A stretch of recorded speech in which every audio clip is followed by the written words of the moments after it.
We've had an absolutely overwhelming response from South Africans wanting to participate in this event. So the mere fact that you are here today speaks to your talent. So enjoy it, take as much as you can away from this experience, and then use that as you go out after this event to build your solutions into thriving businesses. And for us, that's really been the goal here. Capitec conceptualized this event and this format to be a platform. It's a platform where the best and brightest minds in South Africa can get together and kickstart their business. We've asked you to think beyond the world of today. Imagine a better world, Life 2.0, and the technologies that we'll need to get us there. And you've delivered, working remotely through rain, shine, load shedding, and a pandemic.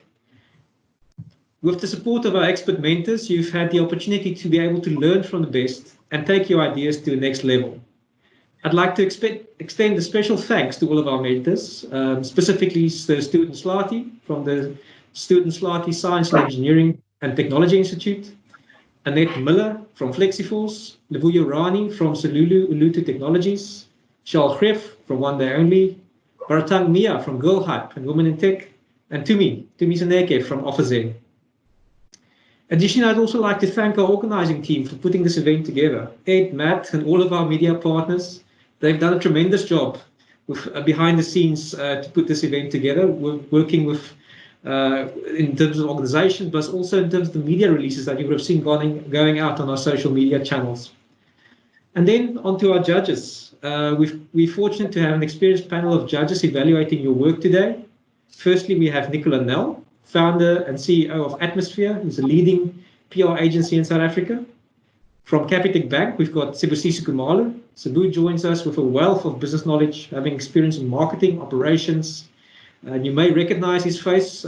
He was a judge on television for shows such as The Next Brand Ambassador and SABC's Next Presenter Search. And lastly, we have Dave Glass, who's the CEO of Electrum, one of my personal heroes in tech. He's a quiet legend in the fintech industry.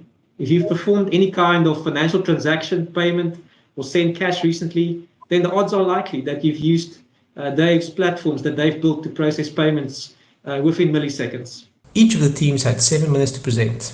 To allow for the event to fit into 1 hour, we've edited it slightly, but none of the key information was lost. Just a few ums and ahs. Enjoy, everyone.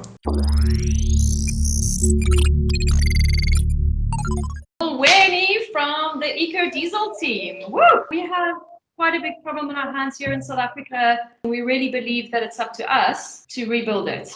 They've predicted that 60% of our SMMEs will make a loss of 5% this year, and many will be forced to close their doors.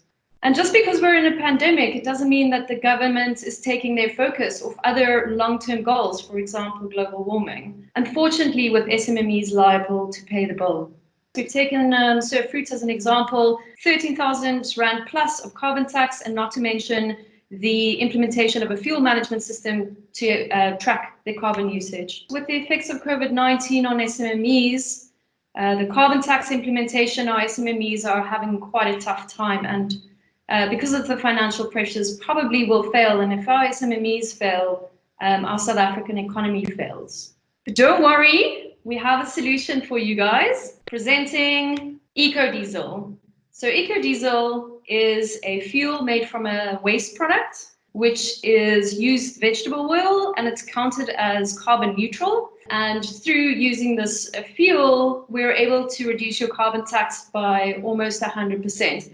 The fuel is non-flammable, eco-friendly, but the problem has always been accessibility. Biodiesel is not just available on your corner filling station. So we built a prototype of this portable dispensing unit that can track SMME's fuel consumption in real time and is far cheaper than any product out there. We are going to be the Yoko of fuel dispensing industry. We bought the cheapest dispenser on the market. We hacked into the unit to access the dispensing data, the information you need in order to calculate your reduction in carbon usage or emissions. We connected that unit to the internet. We shared the information in a database and built a dashboard around it. We built in some security features, and we built a dashboard that our SMMEs can actually log into at any time with any device and track their consumption. Let's show you our prototype. and inside is our pump and a lot of metal thingies. This is our nozzle with a reader that identifies which car it is, and here we go. So good. So if the vehicle is not registered with us, it won't work. What makes our machine unique is that we built it to send information to the cloud. We hacked into the unit in the back that has quite standard machine code. We then deciphered that protocol, Modbus RTU, and send that information through to the cloud. So to show you that our lugs are working, Patty has just pumped some diesel. There you can see our lug just came in at 1040. And if we go to our dashboard, then you can see there's our lug at the bottom 1.3. There we go. So we're very excited delivering this product. So we believe that to supercharge our economy, we also need to diversify our supply chain. And what that means is that we want to purchase our fuel from young entrepreneurs who are producing biofuel. For example, Hope, that you can see there on the right-hand side. There's a link afterwards if you want to go see the story. In order to give more people an opportunity, create more SMMEs to grow. So who's going to deliver on this amazing business proposal? These wonderful women. So we understand that our idea is a little bit ahead, but this team has already proven themselves invaluable. And we've been published in Engineering News just recently about our visions of growing the economy through biodiesel. We've also managed to put together full commercials with the help of Annette. I think the key thing to take from it is that we've predicted quite a lot over a long period of time. And what we've realized is this is basically a volume and a margin game. What is great though from a funding perspective, most of our capitalization spend is on assets, which we're hoping will help in our favor. All the commercials are available on our team's documents. We spent a lot of time to make sure that we actually get the most accurate cost for each one of our elements that we're selling. So our diesel, which we're selling per liter, our portable units, and our software. So yes, guys, let's fuel our SMMEs and rebuild our economy. Thank you, Capitec. Thank you, Ecodiesel.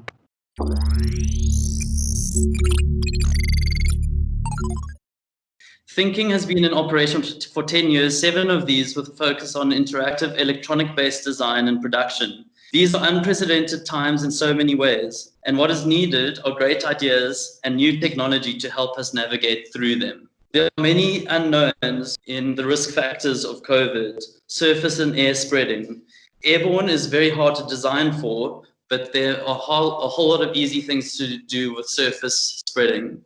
We sat down and brainstormed a whole lot of interesting ideas that were interesting to us. However, a lot of them had to do with over-sanitizing, and what we wanted to do was come in at a preventative place. So what we came up with was high traffic areas, which are keypads.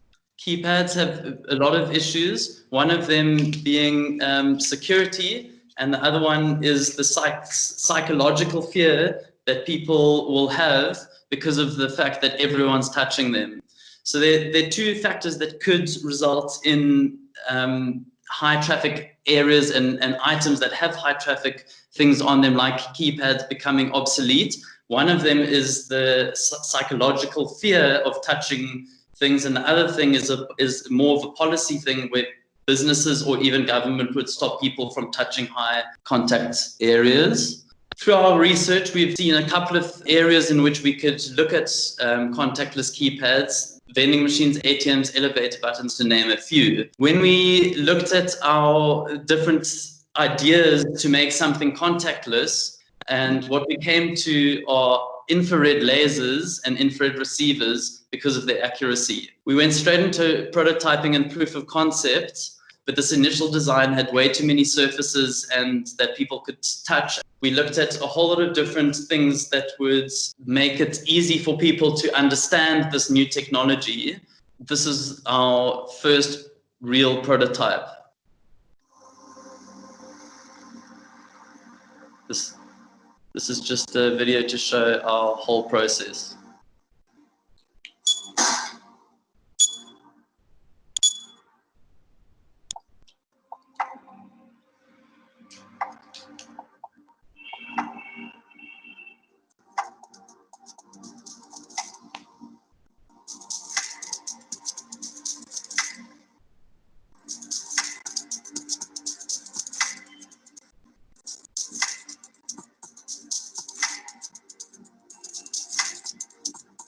one of the features of our keypad is that it's slightly larger, therefore it will be easier to use. It also is a whole lot clearer than the normal keypad. One of the features that we really wanted is this ring light. We would like it to signify contactless technology. This keypad over here, you can actually touch it and it still works, but you can hover your finger in the air and it works too. So the idea is that it doesn't have to be contactless, but it can be. So people will learn that this is a signifier of contactless technology, and then they can not touch it. The other difference is that you can see that our surface over here is very, very clean. It's one surface. There are no moving parts. Over here, there are a whole lot of different moving parts. It's obviously much harder to clean.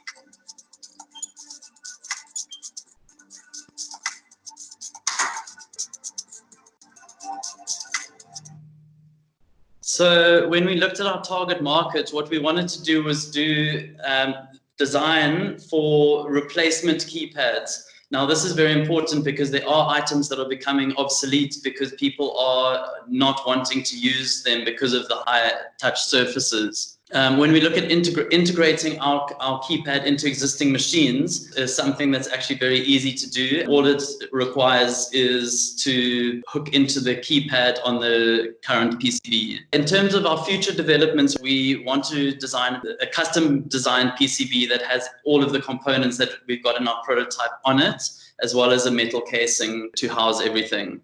And that is our presentation.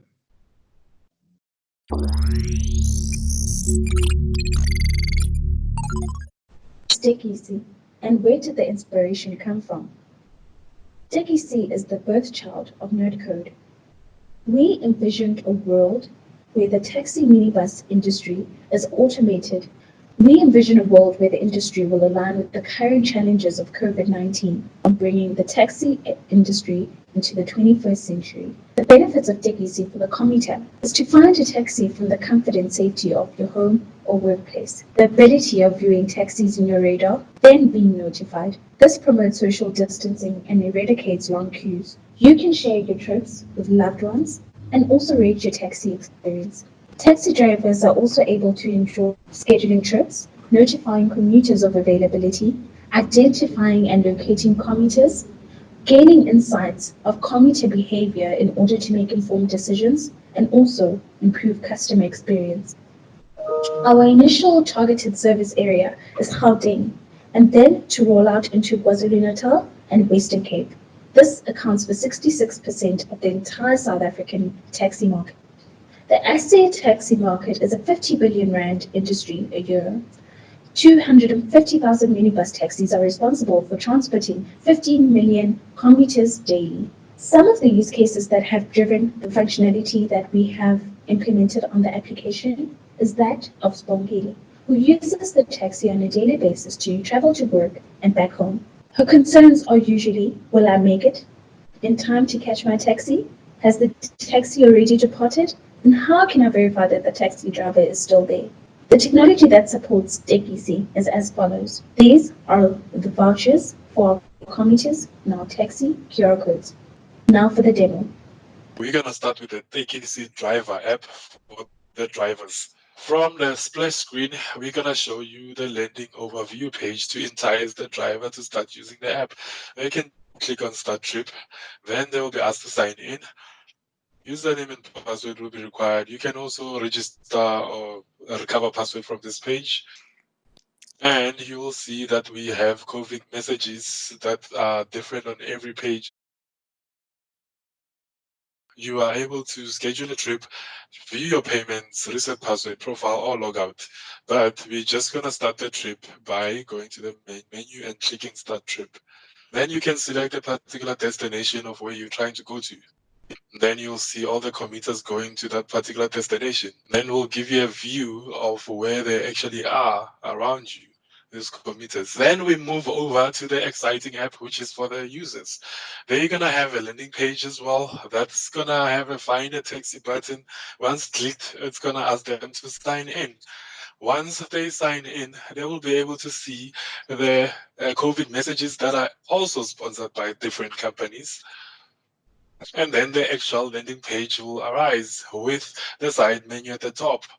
Then they can load a voucher by scanning the QR code of that particular voucher. I'm going to remove this piece of paper so you can see the QR code scanning automatically. Then we are going to process that voucher and actually let them know if it's successful or not. Then they can go to view their wallet and see what is available on their wallet. With that wallet can be used to pay for the taxi. Now we're going to actually find the actual taxi to go to a particular destination. Then you will see how many taxis are near you that are already on the way. You can switch to also see the ones that are scheduled to go to that particular destination. Then you can let the app notify you once the taxi is close by or the ones that are scheduled start moving. Once you're in the taxi, you can actually pay for the taxi by scanning the QR code that is inside the taxi. I'm gonna remove this piece of paper to get the QR code. Then we're gonna show you how much it is, where you're going, which taxi it is. Then you can click pay from wallet or card, and then the payment will be successful. Then you can go back to the home screen. You can also rate the particular service that you got by scanning the same taxi. Then you can move around the rating buttons, how happy you are, and then you can type in the message. You can see the name of the driver, the taxi, the color, the make, if it's actually the right taxi. Then you can actually rate the taxi. And that brings us to the end of the demo. Thank you to Capitec for giving us the opportunity to impact South Africans' lives by designing this beautiful app.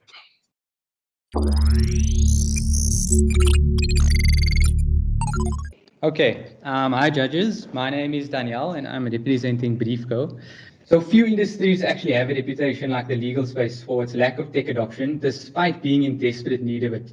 Legal firms have been put now under severe strain due to COVID-19, with your smaller firms being a lot more affected. And this is threatening access to affordable legal services. In attempts to improve efficiencies, cut costs, and focus on what matters, legal firms are introducing tech now to adapt to the crisis. Our solution rides this wave and focuses on a widespread problem within the legal space known as legal cost consulting. Imagine for a second you take someone to court. You're incurring legal expenses and end up winning the case. You can now claim those legal expenses back from the losing party. But you may have chosen the most expensive lawyer, and you're actually only allowed to recover costs based on agreed upon tariffs set by the court. So similar to how medical aids pay you back on a medical aid rate and not on the rate that your doctor may have quoted. So what legal cost consultancies do is they take those bills, they adjust it for the regulated tariffs based on the work that was performed. So they'll understand the work that was performed and then apply the narrative, and they then come up with what is called the bill of costs. And they then earn 11% of the value of that bill. So problems around the space that we've identified has been caused by decades-old practices characterized by slow turnaround times and limited ability to provide a digital service offering. The Road Accident Fund had identified it as the leading issue in delaying payments. This problem extends to the South African legal landscape at large. And getting money back into the hands of consumers and businesses faster is the most important financial factor in a post-COVID world. Legal firms are also more open to tech adoption now, having implemented tools like Zoom and digital signatures during lockdown. Currently, legal cost consultants require receipt of physical supporting documentation, putting unnecessary delays in the process. We offer a digital secure storage solution, which for now is depicted as a folder on the left. The documentation in this folder includes invoices from the legal firm, along with documentation which had to be prepared or reviewed. On the right, you can see an example of an invoice. If we take the example of the first one, there was a Zoom meeting with a client regarding recovery of debt for an hour at a fee of 650 Rand. A legal cost consultant will need to understand that narrative and identify what the work was performed, and then apply the relevant tariff to calculate the actual amount that can be recovered. What we've done is built on top of existing code libraries that can extract a table from a PDF document, being the invoice, and this tabular data is then fed into our source code, which analyzes the linguistic structure and grammar of the narratives to match an invoice entry with a corresponding legal tariff. In that way, doing what a person was able to do through code. Using that, we then calculate the relevant cost for that activity and eventually calculate a full bill of costs. So once that invoice analysis is complete, the bill of cost table and totals are automatically added to a Microsoft Word template we've created, which you can see on the right, which we can then provide to the customer as a full-on bill of costs, fulfilling our duty. What I'm about to show you will take an existing legal cost consultancy just under a week to complete this example. And it's going to go by quick. So this is the folder with the items in. Here we are running the code. The code's done, analyze the narratives, output a bill of costs within the code. We now need to be able to push this out into a PDF and Word document. You can see there it has the narratives, it has the hours built, it has the relevant rules from the court which apply. And there we can see the final product, which is the outputted bill of costs. A typical larger legal case will take a legal cost consultancy up to 6 weeks, and we believe we can do this in under a day. We're the only ones in the market using modern technology to improve our service. And we believe our target market includes both legal firms as well as cost consultants who we can help to provide software as a service if we choose to go that route. We value the market at somewhere around a minimum of 50 million rand, and that's just focused on the court that we've built around at the moment. There are multiple other courts which we can also build for, taking this to somewhere in the region of 300 to 500 million rand per month. We believe we're competitive because we're able to do it faster, cheaper, and smarter. The team consists of Yusha and Catherine, who are both qualified attorneys, Mikhail, who's a master's student in machine learning, and myself, who's a qualified CA. Over the past 3 weeks, we've held interviews, prepared documentation to train the code, develop the code, and tested the code. The potential for future impact lies in applying the same methodology to both larger and smaller courts, and offering the solution as in-house software to companies and more specifically state-owned enterprises like PRASA and the RAF, where legal cost consulting really delays payouts to their claimants. With 100,000 rand, we will be able to run pilots, employ a seasoned legal cost consultants on a short-term basis, and build out our web and social media presence. I thank you and welcome any questions.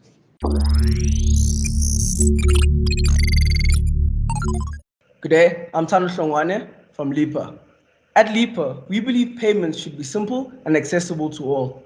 And in a world of payment innovation, it's unbelievable that 96% of transactions are still conducted in cash among South Africa's 1.5 million informal enterprises. And we've all seen these merchants. Some of us purchase goods and services from them every single day. Yet, their world of payments still looks like this. Many restaurants understand the risks associated with cash, but one risk none of us expected was for cash to pose a health risk. A risk so large that companies like Uber Eats and Mr. D Food would stop accepting cash. And in a post-COVID world, we believe contactless payments are not just a nice to have, they're a must have. And in Life 2.0, we envision a new world for payments for these merchants. I was a merchant myself, owning a tuck shop that transacted purely in cash. And one of the things we asked ourselves was, why hasn't this innovation reached the everyday consumer and merchants? And our research on the ground uncovered multiple challenges that limit the adoption of tech by these merchants. Namely, hardware point-of-sale devices are expensive and difficult to distribute for many banks and fintechs. But secondly, given the mobile storage and connectivity constraints of popular devices like the Galaxy Prime, QR-based applications are not well suited for lower LSM consumers. A 2019 report by Yoko showed that the average acquiring bank takes between 10 and 50 months to recover the cost of hardware devices from their merchant transaction fees. So we sought out to build an app that has a small app file size, requires little connectivity, and doesn't require additional hardware. Introducing Lieber. Lieber is an open source software solution for banks and fintechs that allows small merchants to accept digital payments without the need for a hardware-based point-of-sale device. And we do this through two technologies. The NFC technology, which is basically allows you to tap your card on a phone, and secondly, Bluetooth technology, which was popularized by FNB through the Geo Payments feature. Our unique selling point is that we're working on a Bluetooth-based solution to help merchants whose mobile phones do not have NFC capabilities. And from what we found on the ground, most informal merchants do not. But what's most interesting is that as Lieber, we don't actually compete with banks and fintechs. Rather, we help them leverage off our open source libraries to build these solutions. We provide the best practices for implementing NFC and Bluetooth payments. Banks and fintechs can simply consume our Lieber libraries in order to create the best payment user experiences for their consumers. Our business model is that we're an open source library and we use that to drive adoption. But how we make money is through the support that we offer on the enterprise license. Our enterprise license has been validated after speaking to 2 banks that have both expressed capacity constraints that limit their ability to develop the solution fully in-house. With these 4 features topping the ones they're most willing to pay for: security, payment region accuracy, delivery, and fraud and terminal management tools. Our competitors range across the hardware space, the Veriphones and Ingenicos, the software space, the Quest Payments and MobiWaves, and lastly, software development houses like Synthesis, who are currently helping banks implement the solution. But given the fact that we've positioned ourselves as an open source library, we are allowing banks and fintechs to also take part in the space, which allows for NFC technology to become a more interoperable solution. We've gotten our value proposition validated by 2 commercial banks, one on the GeoPayment side and one on the NFC side. Prior to coming to the hackathon, we'd already developed the proof of concepts for the NFC and the Bluetooth payment solution. During the 3 weeks of the hackathon, we actually built the Kotlin library, and alongside that, we built the React Native application for a merchant, and we actually consumed our own libraries just to kind of illustrate what a bank would go through if they were to make use of our libraries. Our team consists of myself, Roger, who did stats at UCT as well, and Shadi is a contract developer from the States who's currently helping us with PCI and EMV compliance. We understand that we're a young team, and so we've asked for the help of former CEO of Paza, Walter Folker, and Victor Williams, who are currently our advisors and assist us with navigating the financial services space. Winning the competition will allow us to take our product to certification. We are currently registered with the Visa and MasterCard developers programs and have already started working on large parts of our V1 for the platform. Certifying the product will mean financial institutions will be able to start using our libraries and products. The first one just illustrates how the NFC tap tool works. So as you can see, it read all the card data. The second one, we have 2 devices that when they're within the same payment region, actually connect. Prior to being in the same, as soon as they're outside of the payment region, you'll see that the two phones disconnect. And this allows you to now emulate an NFC-like transaction with Bluetooth. And the last of the demos is the React Native app that we built, where we actually consume our Kotlin libraries. And here you see we start broadcasting. And if you go into Lieber Pay, you'll also see that we currently show all the past transactions that were being tested. Lieber, payments made simple. Thank you.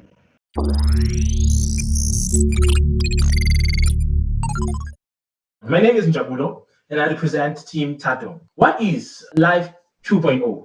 Well, I think I might have an answer to that. But before I tell you, let me remind you of Life 1.0. In Life 1.0, more than 3 million people lost their jobs because of the lockdown in South Africa. In Life 1.0, more than 2,000 children and 4,000 women were brutally murdered by men in South Africa in the past 2 years. This country reports over 40,000 new cases of rape each year. But what is shocking about all this is that almost every one of these people did not have convenient access to professional help that might have guided them through job loss and avoided death or helped men to not become sex offenders. My duty today is to present to you this convenience, Life 2.0. What we built is a prototype platform that anyone can use to speak to psychologists, social workers, and qualified religious leaders on very sensitive and personal issues, facilitated via text, voice, and video. Now let me show you how it works.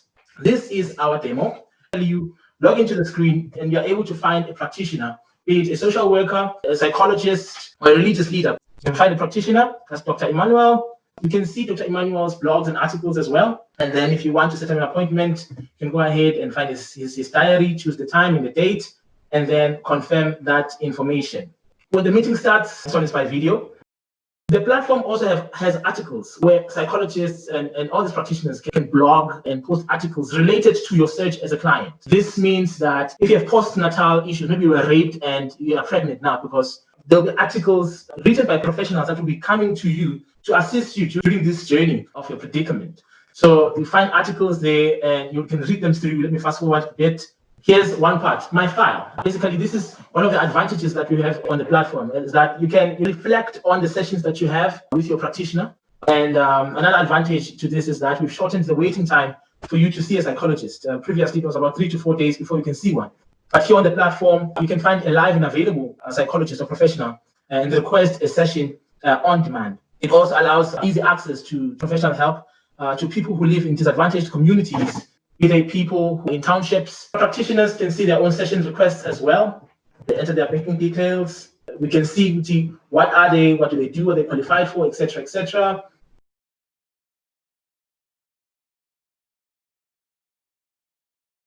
But the fun part, let me just move straight to the fun part, which is the total addressable market. Each and every day, there are 35,000 people that are ready to speak to professional help at any given day of the week in South Africa. But those people are not our clients. Our clients are psychologists and social workers, of which both have a shortage.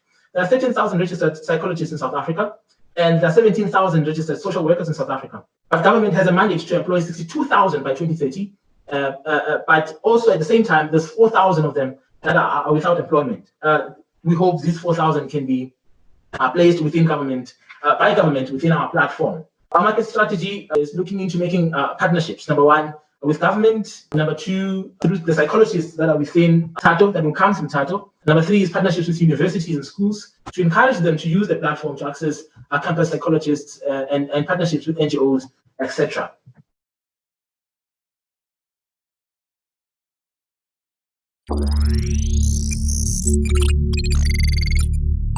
I'm Eckhard Leroux from Team Octopi. We have designed a system that allows parents to keep their children safe and healthy. So first off, when you wake up in the morning, you will receive a screening test. This is for your school screening test. It allows you to do the screening test without having to actually go to the school. So an automated WhatsApp is sent every morning at 6 o'clock. This gets sent to your inbox automatically, containing a screening as a report. There it comes through. You've got your Octopi application that just shows you exactly what you're giving permission for. Then you can say whether you have a sore throat, a fever. Then you can say if you were in contact with someone, confirm if the details are correct, submit that information. Just remember to submit the POPI requirements as well. Once it's been written to the database, you can click on an API call that automates an email that contains all the information. As you can see here, it sends you an email containing the daily report. That daily report tells you how many people were screened, their symptoms and everything. So this is the awesome scanner we have designed. It consists of a fingerprint scanner, a on-off switch, a RFID sticker to easily access the web page, a menu button, an OLED display, and an infrared thermometer sensor to measure the student's temperature. How it works is you simply press the button once to go through the menu options, and when you want to select a menu option, you just hold the button down for 0.5 seconds. Let me quickly demonstrate to you how to add a user to the database. You don't need any internet connection, so I'll remove the SIM card just to prove that. You then can go back to the device and select add user. A hotspot is then created, which you can connect to with your phone. Go to your Wi-Fi settings. There it's automatically connected to Octopi solutions. You can then go to the back of the device, scan it, and it takes you directly to the fill-in sheet. You can then fill in your child's personal details with your cell phone number and add the user. The device then prompts you to place your finger, remove it again, and place your finger again. A user is then created and added to the database. This information is also written to the AWS the database for reporting reasons, where the system will be used online. A SMS notification is then sent to the parents, informing them that their child has been added to the system successfully. On arrival at school, a child can then simply clock in by holding the device in front of their face and scanning their fingerprint.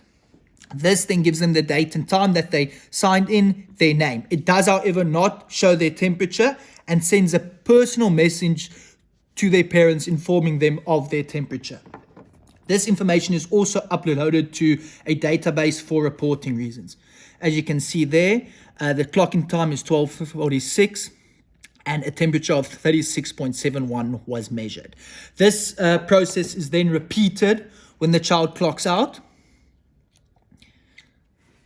Again, hold it in front of your face, and there you can see clock out Eckhard Leroux and the time, 12:46. So notification is then once again sent to the parents, and the information is then once again uploaded to the database for reporting reasons. as you can see there, 1246, Ecod Leroux 36.41. Now, for schools that do not have internet connection, a reporting system was built on the device where, once again, you don't need any internet or Wi-Fi. So it's going to be, as a view timesheet, you just hold it in and you connect to the hotspot once again.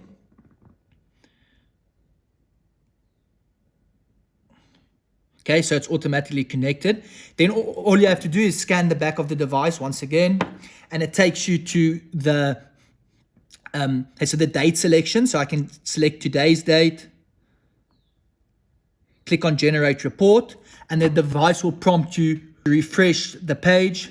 You simply pull down and your report is generated with all your information. So there's the admin's information, there's Ecod Leroux's information today.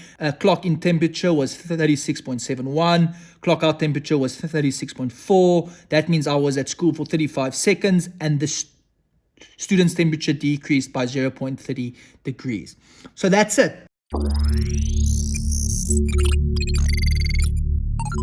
Hi everyone, so my name is Titi and I am part of Guardian Health, and what we're about is we're about making health more accessible. So our team comprises of myself and Tino. We're both data scientists, software engineers and cloud architects, and so we own Guardian Health. Some of the problems with the current health system is that we did not have efficient systems that could cater for all of the pressure that was to come, particularly the problems that we observed are inefficient booking systems. So it's a challenge to find healthcare providers that offer the different services and appointments that you actually need. But also, not only that, the current systems do not carry you from the point where you book an appointment to the point where you actually receive healthcare. People end up doing unnecessary trips to doctors. Sometimes you can have a consultation from the comfort of your own home. Some people would also not really want to miss an entire day for a minor health issue that they could consult after hours. Referrals to specialists also become very inefficient in that regard. We still find ourselves using a lot of paper-based filing systems, whereas we could go digital.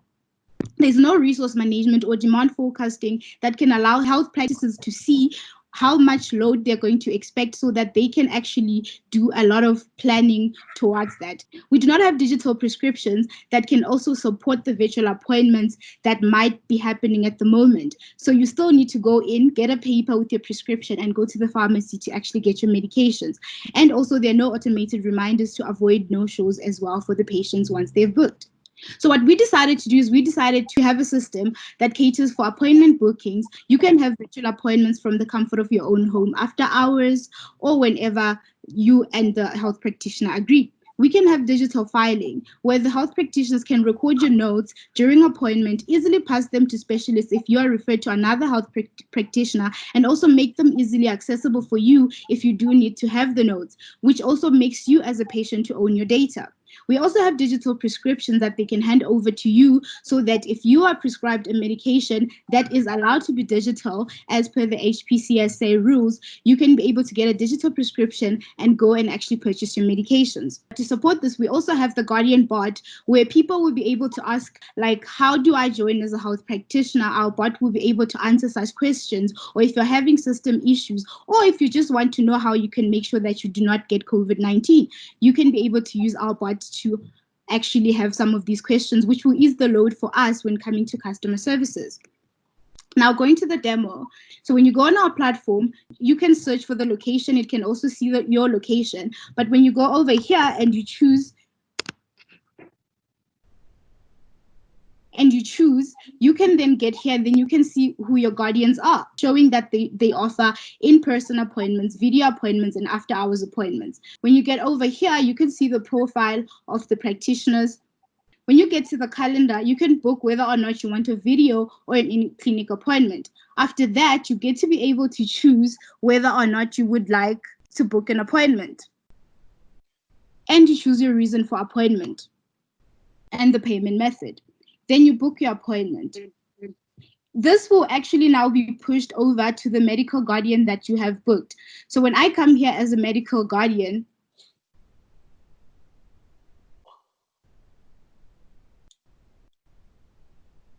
I can actually see that an appointment has just been booked for 3:30. I can either accept it or reject it. Under the patient side, we also get to see, the patients also get to see all of their appointments that are upcoming. They get to see their guardians and they get to see their profile as well. When we go to the guardian dashboard, they can view their calendar, which shows all of the appointments that they have. They can update their calendar availability on a daily, where they can update what times they can be available on which days, and then they can update that so that it reflects directly on the patient side as well. Under the request, as you've already seen, they can be able to accept. We have our profile as well, which they can update, and they can also see all of their appointments. Under the appointments, they can actually fill in their clinical notes as they do their virtual appointments. So they can fill in their notes, their patient's complaints, and all of that stuff. They can also put in their digital prescriptions so that the patient can go and purchase those medications. I'm going to join now, Tino, so that you guys can actually see us having... Tina, can you join? Hi, Tino. Hi, Tino. So as you can see, this is how it would work. And this is our virtual appointments. In time, as our doctors start getting more appointments, they will be able to actually also get some analytics that can show how many patients they've got, and they can be able to actually do a lot of resource planning for that. We have our Guardian bot over here, which we use for our services. So we can actually interact with our Guardian bot.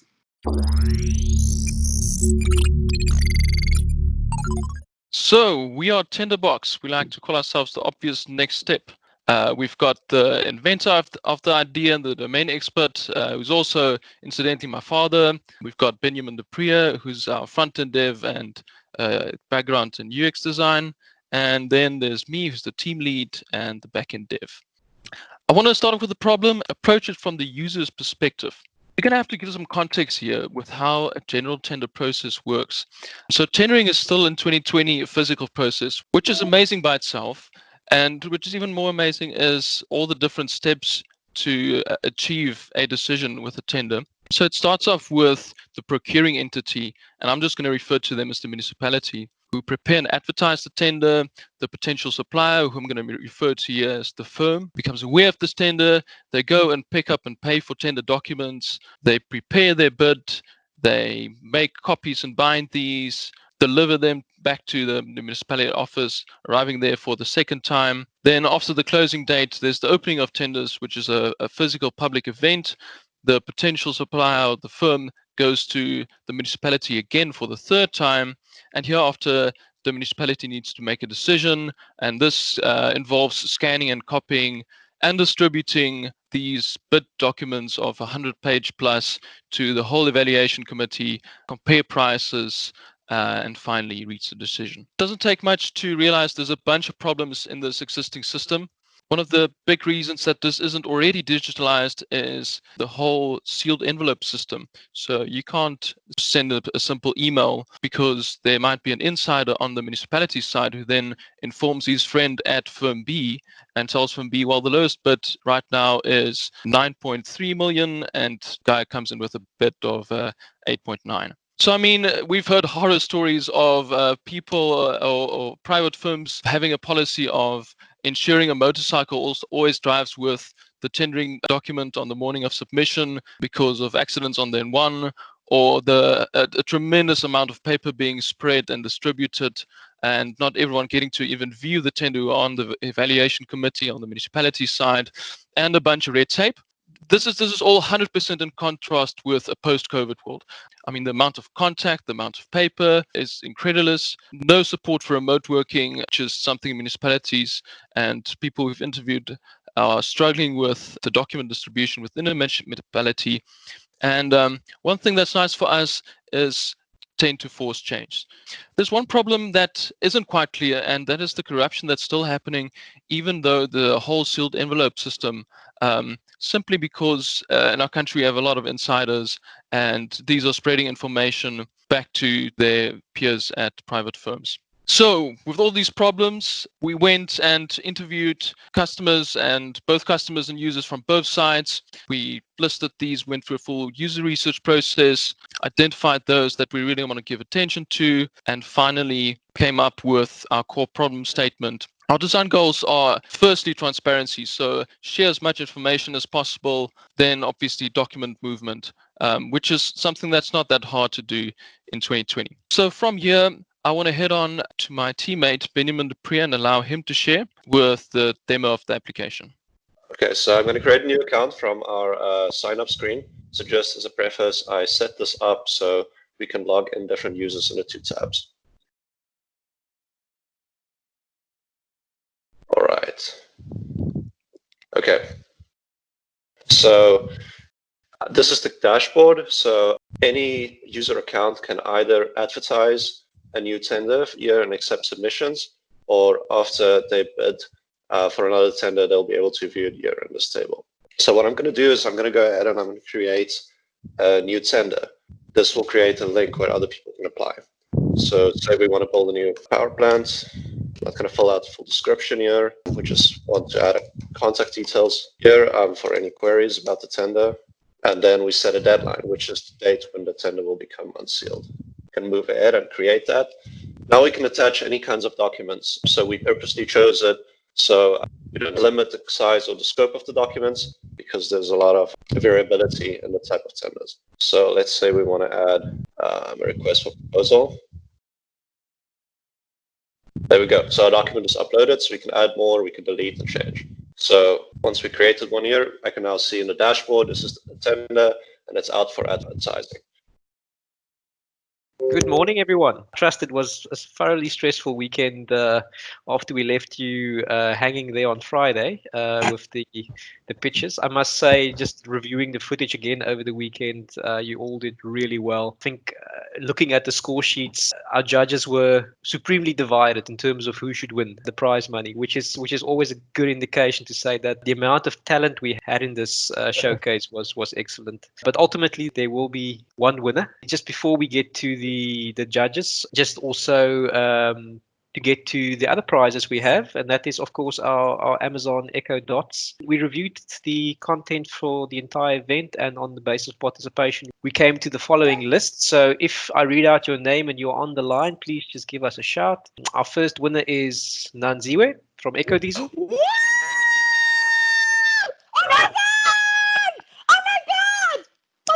Just to be clear, that's for the Echo Dot, not for the 100,000 rand prize. I know. That's what I was aiming for. Thank you so much. That's cool. Don't worry. Our second Echo Dot winner is Daniel from Briefco. And also Yusha from Briefco. Great, thanks so much. The next one goes to Christian from Tinderbox.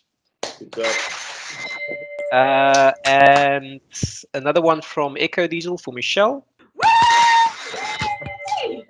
And lastly, from Octopi for Ecod. Cheers, thanks a lot. Oh, that's our Echo Dot sponsor prizes. What we'll do now is just go over to our judges. The judges have obviously reviewed everyone's submissions. They will basically just give everyone a little bit of a rundown. And at the end, we're going to announce the winner. Judges, over to you. What I was looking for is evidence of a really strong team. That's a huge thing for me.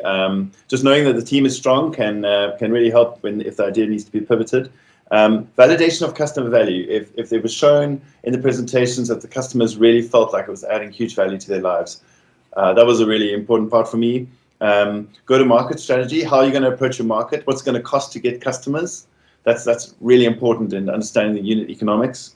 And then user testing, just showing that the solution works out there. Those were the kind of things I was looking for, as well as obviously the criteria we were given to judge this on. So the first, starting up, I'll just run through the order they were presented in. Other judges, feel free to mix it up. So thinking, I really liked the idea. It was really well executed. I love the fact that you did user testing with the vending machine and the doorway.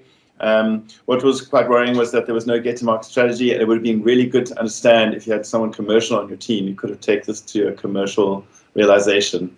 But definitely one of the strongest there. Nerdco, it was really well executed, a really beautiful demo. The challenge there is that in the taxi markets, it's an idea that's been tested a few times, and I was a bit worried about market execution and as well as the unit economics behind the idea. But it was really well executed. So if you can fix that, I think you're onto a big thing. Ecodiesel, I was struggling with the link to COVID there a little bit. And fleet management is out there. There's lots of fleet management solutions. But there was a really nice spin on it. Ecodiesel is so important right now, and I really like the idea, the way it was executed, and the energy from the team. So a great team there. Briefco, also struggling with the link to COVID there, but they had to get to market, which was really cool. Wasn't too clear on pricing, and I felt like the idea could have been executed a bit further given the time. And I'm a little bit worried about technology and compliance, but otherwise, a great idea. Lieber, I mean, obviously, this is like the closest one to my heart, being in payments and the whole contactless payment.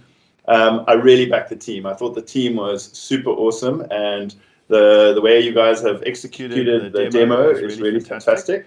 So I'm a bit worried about our market conditions and competition coming from overseas. So finding a really good way to bring that solution to markets is probably your biggest challenge.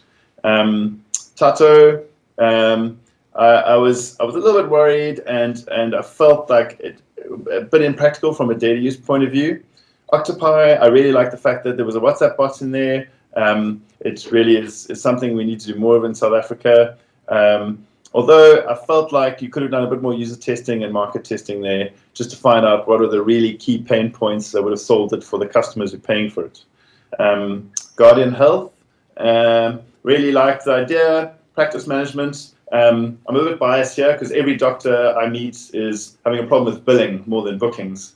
So I felt that it's a really great concept, and it was a great team, and I bet you $500 you're going to pivot to billing the medical aids, which where the real problem seems to be in all the practices these days.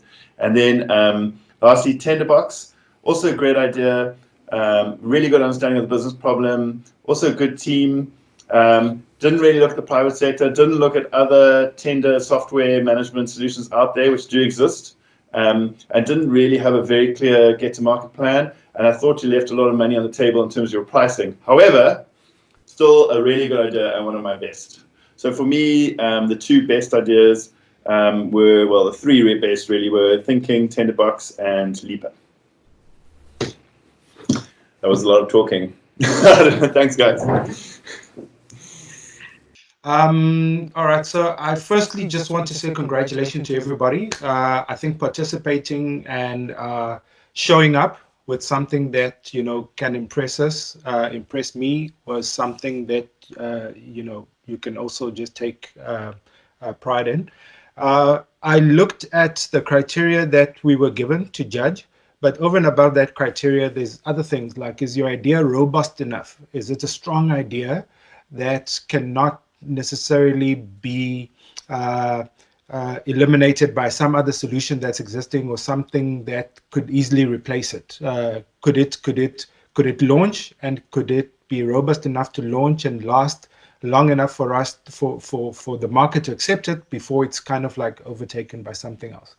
The second one was desirable. Being desirable meant that if I look in terms of the current context of COVID, is this idea something that people are going to want to because of the space they find themselves, or is it an idea that is kind of like trying to be fitted into the circumstances, but it's kind of like a nice to have? So that was quite critical for me. Is this a nice to have, or is this kind of like, I need to have this? And then two other things, is it feasible? So sometimes you get good ideas, but they're not practical in terms of the cost it takes to get the product to market.